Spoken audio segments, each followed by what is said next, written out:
യേശുക്രിസ്തുവിൻ്റെ പരിശുദ്ധമായ നാമത്തിൽ എല്ലാ പ്രിയപ്പെട്ടവർക്കും മോർണിംഗ് ഡ്യൂവിൻ്റെ പുതിയൊരു പ്രഭാത വചന ധ്യാനത്തിലേക്ക് സ്വാഗതം. കഴിഞ്ഞ ദിവസങ്ങളിൽ വളരെ അനുഗ്രഹിക്കപ്പെട്ട ആത്മീക വചന ചിന്തയിലൂടെ കടന്നു പോകാൻ തക്കോണം ദൈവം നമ്മെ സഹായിച്ചല്ലോ. ദൈവം നമുക്ക് ഓഫർ ചെയ്തിരിക്കുന്നതായ തേജസ്കരണം, അത് വിശുദ്ധ വേദപുസ്തകത്തിൽ നമ്മുടെ ഒരു അവകാശമായിട്ട് തന്നെ വളരെ വ്യക്തമായിട്ട് പറയുന്നുണ്ട്. നമ്മളെങ്ങനെയാണ് ഈ തേജസ്കരണത്തെക്കുറിച്ച് മനസ്സിലാക്കുന്നത്? കർത്താവ് യേശുക്രിസ്തു ഈ ഭൂമിയിൽ 33.5 വർഷം ഒരു മനുഷ്യൻ എന്നവണ്ണം ജീവിച്ചു. എന്നാൽ യേശുക്രിസ്തുവിൻ്റെ ക്രൂശീകരണത്തിന് ശേഷം സംഭവിച്ച കാര്യം എന്താണ്? 40 ദിവസത്തോളം യേശുക്രിസ്തു ഇവിടെ ആയിരുന്നു. എന്നാൽ 40ാമത്തെ ദിവസം യേശുക്രിസ്തു എല്ലാവരും കാണുകയെ അവൻ സ്വർഗത്തിലേക്ക് കരേറിപ്പോയി സ്വർഗാരോഹണം ചെയ്തു. വാസ്തവത്തിൽ കർത്താവ് യേശുക്രിസ്തുവിനെ ശിഷ്യന്മാർ സ്വർഗാരോഹണം ചെയ്യുന്നതായി കാണുമ്പോൾ തേജസ്കരിക്കപ്പെടുന്ന ഒരു യേശുവിനെയാണ് അവർ കാണാനിടയായി തീർന്നത്. പിന്നീട് നമുക്ക് ലഭിക്കുന്നതായ ദർശനങ്ങൾ, അതായത് സ്തെഫാനോസിനും അപ്പോസ്തലനായ പൗലോസിനും അതേപോലെ തന്നെ അപ്പോസ്തലനായ യോഹന്നാനും ലഭിക്കുന്നതായ ദർശനങ്ങളിൽ യേശുക്രിസ്തുവിനെ തേജസ്സുള്ളവനായി നമ്മൾ കാണുന്നു. തേജസ്സുള്ളവനായി ആ തേജസ്കരണം, ആ യേശുക്രിസ്തുവിൻ്റെ തേജസ് നമുക്ക് നൽകുന്നതായ പ്രധാനപ്പെട്ട സന്ദേശം എന്ന് പറയുന്നത് നമ്മൾക്കും തേജസ്കരണം ഉണ്ട് എന്നുള്ളതാണ്. ആ തേജസ്കരണം യേശുക്രിസ്തുവിൽ ഉണ്ടെങ്കിൽ ആ തേജസ്കരണത്തിന് നമ്മളും അവകാശികളാണ് എന്നുള്ള വസ്തുതയാണ് ഈ വേദഭാഗത്തിലൂടെ നമ്മൾ മനസ്സിലാക്കുന്നത്. അല്ലെങ്കിൽ തന്നെ നമ്മൾ ഈ ദിവസങ്ങളൊക്കെ ചിന്തിക്കുന്നത് ദൈവത്തിൻ്റെ മക്കൾ എന്നവണ്ണം നമുക്ക് ലഭിക്കുന്ന ബെനഫിറ്റ്സിനെ കുറിച്ചാണ്, പ്രയോജനങ്ങളെക്കുറിച്ചാണ്.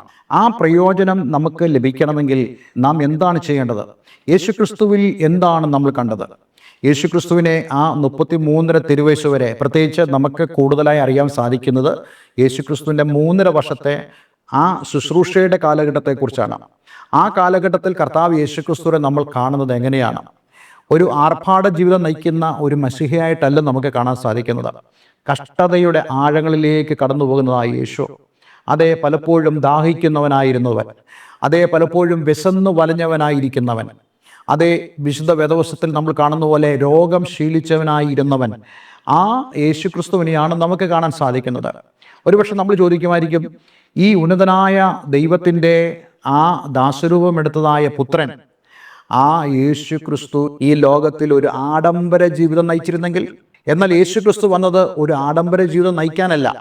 യേശുക്രിസ്തു കടന്നു വന്നതിൻ്റെ പ്രധാനപ്പെട്ട ഉദ്ദേശം നമുക്ക് വേണ്ടി മരിക്കുകയും ഉയർത്തെഴുന്നേൽക്കുകയും തേജസ്കരണം പ്രാപിക്കുകയും ചെയ്യുവാനാണ്. എന്തുകൊണ്ട് അവൻ നമുക്ക് വേണ്ടി മരിച്ചു? നമ്മുടെ പാപങ്ങൾക്ക് വേണ്ടി യേശുക്രിസ്തു മരിച്ചു. അതിനാണല്ലോ യേശുക്രിസ്തു വന്നത്. മരണം മാത്രമല്ല, യേശുക്രിസ്തു നമ്മെ കാണിപ്പാൻ ആഗ്രഹിച്ചത് ഉയർപ്പും കൂടെയാണ്. അതായത് നമ്മുടെ ജീവിതത്തിലും ഇതേപോലെയുള്ള പാപത്തിനുള്ള ശിക്ഷയായ മരണം, ആ ശിക്ഷ യേശുക്രിസ്തു നമുക്ക് വേണ്ടി ഏറ്റുവെന്നും യേശുക്രിസ്തുവിൽ വിശ്വസിക്കുന്ന ഏതൊരു വ്യക്തിയും ആ മരണത്തിലൂടെ തന്നെ കടന്നു പോകുന്നു എന്നുള്ളതായ വസ്തുത അവിടെ വ്യക്തമാക്കിക്കൊണ്ട് യേശുക്രിസ്തു ആ കല്ലറയിൽ നിന്നും 3-ാം ദിവസം ഉയർത്തെഴുന്നേറ്റത് നമ്മുടെ ഏവരുടെയും ജീവൻ്റെ പുതുക്കത്തിലുള്ള ജീവിതത്തെക്കുറിച്ച് കാണിച്ചുകൊണ്ട് യേശുക്രിസ്തു അവൻ ഉത്ഥാനം ചെയ്തപ്പോൾ, അല്ലെങ്കിൽ സ്വർഗാരോഹണം ചെയ്തപ്പോൾ, അവൻ തേജസ്കരണം പ്രാപിച്ചപ്പോൾ നമുക്ക് ലഭിക്കുന്നതായ ഉറപ്പ് നാമും ഇതുപോലെ തന്നെ തേജസ്കരണം പ്രാപിക്കും. പക്ഷേ യേശുക്രിസ്തുവിന് തേജസ്കരണം എന്തുകൊണ്ട് ആവശ്യമായിരുന്നു എന്ന് ചോദിച്ചു കഴിഞ്ഞാൽ, അവനെ തേജസ്സില്ലാത്തവനായിട്ടാണ് പിതാവായി ദൈവം ഈ ഭൂമിയിലേക്ക് അയച്ചത്. യേശുക്രിസ്തുവിന് ആ തേജസ് അതേപോലെ തന്നെ ഈ ഭൂമിയിൽ ഉണ്ടായിരുന്നെങ്കിൽ ഇവിടെയുള്ള ആളുകളെല്ലാം തന്നെ യേശുക്രിസ്തുവിനെ വണങ്ങിയേനെ, അവരെല്ലാം തന്നെ യേശുക്രിസ്തുവിനെ ആരാധിച്ചേനെ. എന്ന് മാത്രമല്ല, ആ തേജസ്സോടുകൂടിയായിരുന്നു യേശുക്രിസ്തു ഇവിടെ വന്നിരുന്നെങ്കിൽ യേശുക്രിസ്തുവിനെ ക്രൂശീകരണം പോലും ഉണ്ടാകുമായിരുന്നില്ല. നോക്കൂ, ദൈവത്തിൻ്റെ നിത്യമായ പദ്ധതി യേശുക്രിസ്തുവിനെ അതേ ലോകസ്ഥാപനത്തിനു മുമ്പേ ഒരുക്കപ്പെട്ട ഒരു കുഞ്ഞാടായിട്ടും അറുക്കപ്പെട്ട ഒരു കുഞ്ഞാടായിട്ടും നമ്മുടെ അടുക്കിലേക്ക് അയക്കുക എന്നുള്ളതായിരുന്നു തിരുഹൃദയത്തിൻ്റെ പ്രസാദമെന്ന് പറയുന്നത്. നമ്മുടെയൊക്കെ ജീവിതത്തിൽ നമ്മൾ മനസ്സിലാക്കേണ്ട വളരെ പ്രധാനപ്പെട്ട കാര്യമെന്ന് പറയുന്നത്, സാധാരണയായിട്ട് ആളുകളെല്ലാം പറയുന്ന ഒരു കാര്യമാണ്, ഒരു പ്രധാനപ്പെട്ട സ്ലോഗനുണ്ട്, ഒരു കുരിശുണ്ടെങ്കിലേ ഒരു കിരീടമുള്ളൂ. നമ്മുടെയൊക്കെ ജീവിതത്തിലും ഈ കുരിശിൻ്റെ അനുഭവം ഉണ്ടാകണമെന്ന് ദൈവം ആഗ്രഹിക്കുന്നുണ്ട്. അതിനെക്കുറിച്ചുള്ള ചില വാക്യങ്ങളാണ് ഇന്ന് ഞാൻ നിങ്ങളുമായി പങ്കിടുവാൻ ആഗ്രഹിക്കുന്നത്. ആദ്യമായിട്ട് 1 പത്രോസ് 4-ാം അധ്യായം അതിൻ്റെ 13-14 വാക്യങ്ങൾ. ക്രിസ്തുവിൻ്റെ കഷ്ടങ്ങൾക്ക് പങ്കുള്ളവരാകും തോറും സന്തോഷിച്ചു കൊള്ളുവീൻ, അങ്ങനെ നിങ്ങൾ അവൻ്റെ തേജസ്സിൻ്റെ പ്രത്യക്ഷതയിൽ ഉല്ലസിച്ചാനന്ദിപ്പാൻ ഇടവരും. ക്രിസ്തുവിൻ്റെ നാമം ഹേതുവായി നിന്ന് സഹിക്കേണ്ടി വന്നാൽ നിങ്ങൾ ഭാഗ്യവാന്മാർ, മഹത്വത്തിൻ്റെ ആത്മാവായ ദൈവാത്മാവ് നിങ്ങളുടെ മേൽ ആവസിക്കുന്നുവല്ലോ. ഇവിടെ നമുക്ക് ചില റിയാലിറ്റികൾ കാണാൻ സാധിക്കുന്നുണ്ട്. ചില ആളുകൾ പഠിപ്പിക്കുന്നുണ്ട് കഷ്ടത എന്ന് പറയുന്ന കാര്യം ദൈവ മക്കൾക്ക് ഇല്ല എന്നുള്ളത്. ഞാനൊരിക്കൽ ഒരു പ്രാർത്ഥന സ്ഥലത്ത് വെച്ച് ഒരു പാട്ട് പാടി. അവിടെയുള്ള ആളുകൾക്ക് പാടുവാൻ തക്കവണ്ണം, ആശ്വസിപ്പാനും ദൈവത്തെ സന്തോഷിപ്പാൻ തക്കവണ്ണമായി ഒരു പാട്ട്. ആ പാട്ടിൻ്റെ തുടക്കം നമുക്കെല്ലാവർക്കും അറിയാവുന്ന പാട്ടാണ്. മനോവേദന പല ശോധന മമ ജീവിത പാതയതിൽ മാറാതേറിടുമ്പോൾ ആത്മനാഥനവൻ മാർവിൽ ചാരി ഞാൻ ആശ്വസിക്കും, അതേ ദൈവകൃപയെ ഞാൻ ആശ്രയിച്ചെന്ന ഗാനം. ഈ പാട്ട് ഞാൻ പാടിക്കൊണ്ടിരിക്കുമ്പോൾ തന്നെ അവിടെ അന്ന് ശുശ്രൂഷയ്ക്ക് വന്ന ഒരാൾ എന്നോട് പറഞ്ഞു, ഇനി മേലാൽ ഈ പാട്ട് പാടരുത്. ഞാൻ ചോദിച്ചു, എന്തു പറ്റി? അദ്ദേഹം പറഞ്ഞു, മനോവേദനയും പല ശോധനയൊന്നും നമുക്കില്ല. കർത്താവ് യേശുക്രിസ്തുവിലൂടെ ദൈവം നമ്മെ സമ്പന്നരാക്കി. അതുകൊണ്ട് നമുക്കിനിയും ഈ ലോകത്തിൽ ദുഃഖമില്ല, കഷ്ടതയില്ല, മുറവിളിയില്ല, പട്ടിണിയില്ല, ദാരിദ്ര്യമില്ല, ഒന്നുമില്ല. അപ്പോൾ ഞാൻ അദ്ദേഹത്തോട് ചോദിച്ചു, ഈ കാണുന്നതായ പ്രയാസങ്ങൾ എന്തൊക്കെയാണ്? ഇവിടെ കൂടി വന്നിരിക്കുന്ന ഏതാണ്ട് 70% ആളുകളും അപ്രകാരമുള്ള കഷ്ടതയിലൂടെയും പ്രയാസങ്ങളിലൂടെയും കടന്നു പോകുന്ന ആളുകളാണ്. ഇവരൊക്കെ ദൈവമക്കൾ തന്നെയാണ്. ഇവരാരും തന്നെ ദൈവമക്കളാകാതിരുന്നിട്ടില്ല. പക്ഷേ ദൈവമക്കളാകുമ്പോഴും അവർക്ക് ചില കഷ്ടതയും പ്രയാസവും ഒക്കെ അവരുടെ ജീവിതത്തിലുണ്ട്. അപ്പോൾ അദ്ദേഹം പറഞ്ഞു, അങ്ങനെയാണെങ്കിൽ അവർ ദൈവമക്കളല്ല എന്നുള്ളത്. ഞാൻ ചോദിക്കട്ടെ, എത്രത്തോളം ഹീനമായിട്ടുള്ള ഒരു പരാമർശമാണ് അദ്ദേഹം നടത്തിയത്? ഞാൻ അദ്ദേഹത്തോട് പറഞ്ഞു, ഞങ്ങൾ ഈ പാട്ട് വീണ്ടും വീണ്ടും പാടും. കാരണം ആ പാട്ട് പാടുമ്പോൾ ഞങ്ങൾക്ക് ലഭിക്കുന്ന ആശ്വാസം വളരെ വലുതാ. ക്രിസ്തുവിലുള്ള പ്രത്യാശ ഞങ്ങളിൽ വർദ്ധിച്ചുകൊണ്ടേയിരിക്കും. ഈ ഒരു കാര്യം നമ്മൾ പറയുന്നതിൻ്റെ പ്രധാനപ്പെട്ട കാര്യം, കർത്താവ് യേശുക്രിസ്തു എന്താണ് പറഞ്ഞത്? യേശുക്രിസ്തു പറഞ്ഞത്, ലോകത്തിൽ നിങ്ങൾക്ക് കഷ്ടമുണ്ട്. എന്തുകൊണ്ട് യേശു അങ്ങനെ പറഞ്ഞു? അതായത് നമ്മൾ ഈ 1 പത്രോസ് 4:13-14 വായിക്കുമ്പോൾ, ക്രിസ്തുവിൻ്റെ കഷ്ടങ്ങൾക്ക് പങ്കുള്ളവരാകും തോറും സന്തോഷിച്ചുകൊള്ളുവീൻ. അതിനർത്ഥം ക്രിസ്തു സഹിച്ചതായ കഷ്ടങ്ങളിൽ നമ്മൾ പങ്കാളികളായി തീരും. ഈ ക്രിസ്തുവിൻ്റെ കഷ്ടങ്ങൾ എന്ന് പറയുന്നത് യേശുക്രിസ്തുവിൻ്റെ ക്രൂശിലെ ത്യാഗമല്ല കേട്ടോ.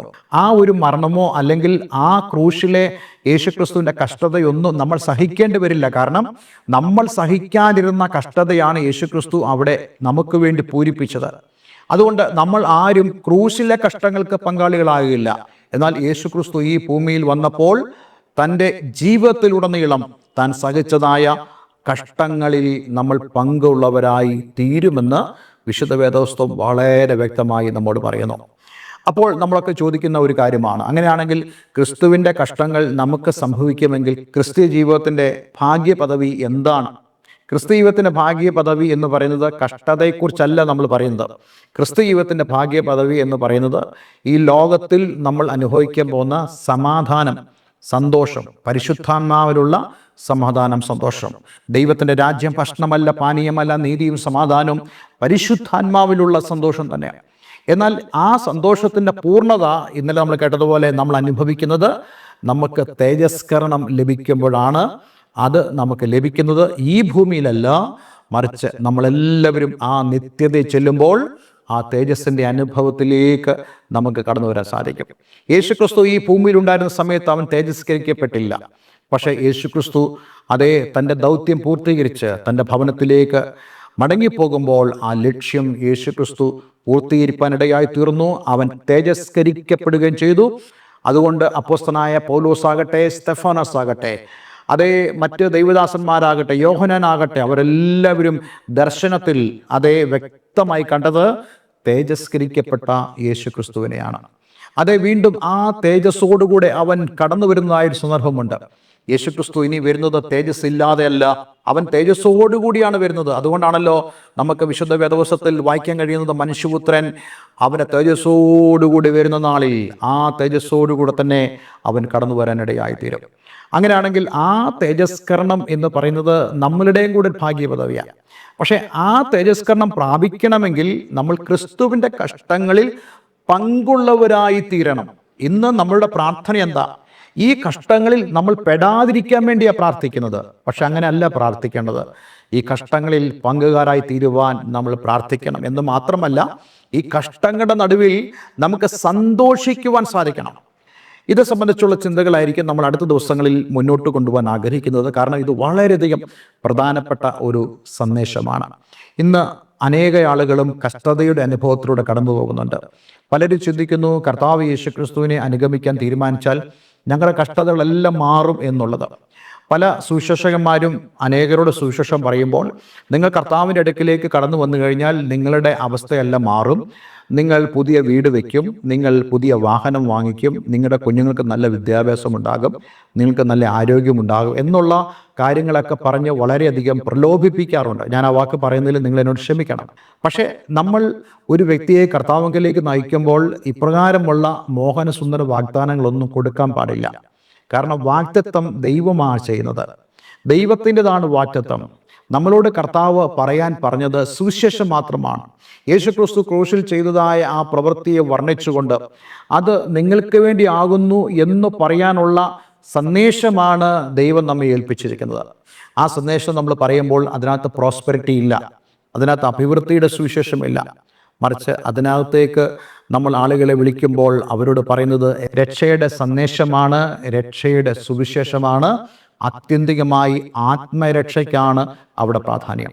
പക്ഷേ ഈ ലോകത്തിൽ ജീവിക്കുമ്പോൾ നമ്മളിവിടെ വായിക്കുന്നു, ക്രിസ്തുവിൻ്റെ കഷ്ടങ്ങളിൽ നമ്മൾ പങ്കുള്ളവരായി തീരും.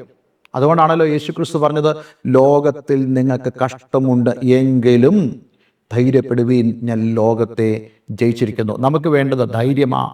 എന്ത് ധൈര്യം? ലോകത്തെ ജയിച്ചതായി യേശു ഞങ്ങളോടുകൂടി ഉള്ളതുകൊണ്ട് ഞങ്ങൾക്ക് ധൈര്യമുണ്ട്. ഞങ്ങൾക്ക് ഈ കഷ്ടതയെ അതിജീവിക്കുവാൻ കഴിയും, നമുക്ക് ഈ പ്രതിസന്ധികളെ മറികടക്കാൻ കഴിയുമെന്നുള്ളതായ ആ വലിയ പ്രത്യാശ. ഒരു പ്രതിസന്ധി കഴിയുമ്പോൾ അടുത്ത പ്രതിസന്ധി വരും, അതൊക്കെ നമ്മുടെ ജീവിതത്തിൻ്റെ യാഥാർത്ഥ്യങ്ങളാണ്. പക്ഷെ അതിൽ പോലും നമുക്ക് വിജയമുണ്ടാകുമെന്നുള്ളത് ദൈവവചനത്തിൻ്റെ ശ്രേഷ്ഠമേറിയ വാഗ്ദത്തമാണ്. കൊലോസ്യ ലേഖനം 1-ാം അധ്യായം അതിൻ്റെ 24-ാമത്തെ വാക്യത്തിൽ നമ്മളിങ്ങനെ വായിക്കുന്നുണ്ട്, ഇപ്പോൾ ഞാൻ നിങ്ങൾക്ക് വേണ്ടിയുള്ള കഷ്ടാനുഭവങ്ങളിൽ സന്തോഷിച്ച് ക്രിസ്തുവിൻ്റെ കഷ്ടങ്ങളിൽ കുറവായുള്ളത് എൻ്റെ ജഡത്തിൽ സഭയായ അവൻ്റെ ശരീരത്തിന് വേണ്ടി പൂരിപ്പിക്കുന്നു. സഭയ്ക്ക് വേണ്ടി നിൽക്കുന്നതായ സഭയുടെ ശുശ്രൂഷകൻ എന്നവണ്ണം വിളിക്കപ്പെടുന്നതായ പൗലോസ് പറയുന്നതായ കാര്യം, ഇപ്പോൾ ഞാൻ നിങ്ങൾക്ക് വേണ്ടിയുള്ള കഷ്ടാനുഭവങ്ങളിൽ സന്തോഷിച്ച്. അതായത് സഭയിലെ ഓരോ വിശ്വാസികൾക്ക് വേണ്ടിയുള്ള പ്രവർത്തനങ്ങളിലാണ് അപ്പോസ്തലൻ പൗലോസ് ഏർപ്പെടുന്നത്. മിഷണറി യാത്ര താൻ പറയുന്നുണ്ട്, പലപ്പോഴും ചമ്മട്ടി കൊണ്ടുള്ള അടി, പലപ്പോഴും കപ്പൽ ഛേദം, പലപ്പോഴും ഈർച്ചവാള്, അങ്ങനെ പല പല ഉപദ്രവങ്ങൾ, കല്ലേറോ നിന്ദയോ പരിഹാസമോ, ഇതെല്ലാം സഹിക്കുന്നതായ അനുഭവം. ഇതാർക്ക് വേണ്ടിയാണ്? ഇത് നിങ്ങൾക്ക് വേണ്ടിയാണ്. അതായത് ദൈവനാമത്തിൽ വിശ്വസിക്കുന്നതായ ദൈവത്തിൻ്റെ മക്കളായവർക്ക് വേണ്ടി താൻ നടത്തുന്നതായ സുവിശേഷ പ്രസംഗങ്ങൾ, അതേപോലെ തന്നെ മിഷണറി യാത്ര, ഇതെല്ലാം നിങ്ങൾക്ക് വേണ്ടിയാണ്. ആ യാത്രകളിൽ എനിക്കുണ്ടാകുന്ന കഷ്ടങ്ങൾ എല്ലാം തന്നെ നിങ്ങൾക്ക് വേണ്ടിയാണ്. അത് ഞാൻ ചെയ്യുന്നത് ക്രിസ്തുവിൻ്റെ കഷ്ടങ്ങളിൽ കുറവായുള്ളതാണ് എൻ്റെ ജഡത്തിൽ ഞാൻ പൂരിപ്പിച്ചുകൊണ്ടിരിക്കുന്നത്, ജഡത്തിൽ ഞാൻ ചെയ്തുകൊണ്ടിരിക്കുന്നത്. എന്താണ് ക്രിസ്തുവിൻ്റെ കഷ്ടതയിൽ കുറവുള്ളത് എന്ന് പറയുന്നത്? ക്രിസ്തുവിൻ്റെ കഷ്ടത, അതായത് ഇത് ഞാൻ നേരത്തെ പറഞ്ഞതുപോലെ ക്രൂശീകരണവുമായി ബന്ധപ്പെട്ട കഷ്ടതകളെക്കുറിച്ചല്ല പൗലോസ് ഇവിടെ ഉദ്ദേശിക്കുന്നത്. മറിച്ച് ക്രിസ്തു ഈ ഭൂമിയിലായിരുന്നപ്പോൾ, തൻ്റെ ഐഹിക ജീവകാലത്തുണ്ടായിരുന്നപ്പോൾ, തൻ്റെ ശുശ്രൂഷകൾക്കെതിരായിട്ട് ഉണ്ടായി വന്നതായ പ്രതികൂലങ്ങൾ പലപ്പോഴും ശാരീരികമായിരുന്നു, പലപ്പോഴും അത് മാനസികമായിരുന്നു, പലപ്പോഴും സ്വന്തക്കാരിൽ നിന്നുള്ള പ്രശ്നങ്ങളായിരുന്നു. ഇങ്ങനെയുള്ള പല പല കാര്യങ്ങൾ യേശു ക്രിസ്തു അനുഭവിച്ചെങ്കിൽ നമ്മളും ഇത് അനുഭവിക്കേണ്ടി വരുമെന്നുള്ള സൂചനയാണ് ഇവിടെ അപ്പോസ്തലനായ പൗലോസ് പറയുന്നത്. പക്ഷേ താൻ പറയുന്നുണ്ട്, ഞാൻ അതിൽ സന്തോഷിക്കുന്നു, കാരണം ഇത് ക്രിസ്തുവിൻ്റെ ആ ശുശ്രൂഷയുടെ തുടർച്ചയെന്നോണം ഞാൻ ചെയ്യുമ്പോൾ സ്വാഭാവികമായി എനിക്കുണ്ടാകുന്നതായ പ്രശ്നങ്ങളാണ്. ഇന്ന് ഞാൻ നിങ്ങളോട് പറയട്ടെ, ഇങ്ങനെയുള്ള കാര്യങ്ങളിൽ നമുക്ക് സന്തോഷിക്കാൻ കഴിയണം. ഒരു ക്രിസ്ത്യാനിയായിട്ട് കഷ്ടം സഹിക്കേണ്ടി വന്നാൽ നിങ്ങൾ ലജ്ജിക്കരുതെന്ന് വിശുദ്ധ വേദോസം പറയുന്നുണ്ട്. ലജ്ജിക്കരുതെന്ന് പറയുമ്പോൾ നമ്മൾ അഭിമാനിക്കുന്നവരായി തീരണം. എന്താണ് അഭിമാനം? അത് ഞാൻ സഹിക്കുന്ന ഈ കഷ്ടത ക്രിസ്തുവിൻ്റെ കഷ്ടതയുടെ ബാക്കി പത്രമാണ്. കാരണം ഞാൻ ചെയ്യുന്ന ശുശ്രൂഷ ക്രിസ്തുവിൻ്റെ ശുശ്രൂഷയുടെ തുടർച്ചയാണ്. അതുകൊണ്ടാണ് എനിക്ക് കഷ്ടങ്ങൾ സംഭവിക്കുന്നത്. അല്ലാതെ എൻ്റെ കുറവാണോ, അല്ലാതെ എനിക്ക് എന്തെങ്കിലും പ്രശ്നമുണ്ടോ, അല്ലാതെ എൻ്റെ അയൽക്കാർ, എൻ്റെ വീട്ടുകാരെല്ലാം എനിക്കെതിരാണോ? നോ, അതൊന്നുമല്ല. ക്രിസ്തുവിൻ്റെ നാമനിമിത്തം ഉണ്ടാകുന്ന ഇങ്ങനെയുള്ള കഷ്ടങ്ങളിൽ നമ്മൾ സന്തോഷിക്കണം. ഞാൻ ഈ സംസാരിച്ചു വരുന്ന പ്രധാനപ്പെട്ട കാര്യം എന്ന് പറയുന്നത്, കഷ്ടത സഹിക്കുന്നവർക്കാണ് തേജസ്കരണമുള്ളത്. കഷ്ടതയിലൂടെ കടന്നു പോകുന്നവരാണ് തേജസ്കരണം പ്രാപിക്കുന്നത്. അപ്പോൾ ഈ സന്ദേശം അതിലേക്കുള്ള ഒരു സന്ദേശമാണ്. കഷ്ടങ്ങൾ നമ്മുടെ അവകാശമാകുന്നു. ക്രിസ്തുവിൻ്റെ കഷ്ടങ്ങൾ നമ്മുടെ അവകാശമാകുന്നു. ക്രിസ്തുവിൻ്റെ തേജസ്കരണം നമ്മുടെ അവകാശമാകുന്നു. അതെ, എന്നെ കേൾക്കുന്ന പ്രിയമുള്ളവരെ, ഈ കഷ്ടങ്ങളിലൂടെ തന്നെ നമ്മൾ ദൈവരാജ്യത്തിൽ കടക്കേണ്ടതാകുന്നു.